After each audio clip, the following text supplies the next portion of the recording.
मला नव्हतं वाटलं की बाबा राजहंसची मादा सुद्धा असं करू शकते. तर रामकृष्णारी मंडळी झालं असं की राजहंसचे काल 2 अंड्यातून पिल्ल बाहेर निघणार होते. जेव्हा ते पिल्ल बाहेर निघत होते, टुचा मारत होते, तेव्हा ती राजहंसची मादा त्यांच्यावरच बसून राहिली गरमीसाठी. पण ते विषयात झालं की त्यांना आहे ना इतकी गरमी भेटली, त्यांना ऑक्सिजनच भेटलं नाही. त्याच्यामुळे ते ना दुर्दैवाने ते पिल्ल दगावले. पण मेहरबानी तिथं एक अंड होतं, ते तसंच तसं उचलेलं, त्याची कॅन्डलिंग केली. मला बारीक हालचाल ती दिसली.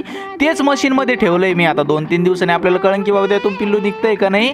मग ते पिल्लून आपल्याकडे जे शिल्लक पिल्लू आहे ना ते आपण तिच्या खाली ठेवू, म्हणजे तिचं पण एकदम मस्तपैकी भागून जाईल. पण आज 5 वाजता जेच वारं सुटलं होतं भो भयानक मध्ये, सगळंच्या सगळं पळून जायला लागलं भाऊ आमचं ड्रमन ते. मग ते पाईप ते सगळे मस्तपैकी बांधून ठेवले. गोवाल्या माझ्याकडे येतोय सगळं काम आवरल्यावर. म्हणलं बरं आहे भाऊ आल्या तुझं. पण सकाळी उठलो नाही तर बघतोय भेंडीच्या वाफ्याला आज पहिलं पाणी द्यावं लागणार आहे भाऊ, कारण की काल आपण 4 वाजता लावलेली भेंडी. आज पहिलं आपल्याला जायचंय कोथिंबीर लावायला. कोथिंबीर लावायला जाता जाता जिथं आपण गव्हाचं खळं केलं आणि तिथं बघतोय तर मरणाचे गहू पडले होते भाऊ, सगळेच्या सगळे उचलेले. म्हणलं कोंबडे तरी खाते याला.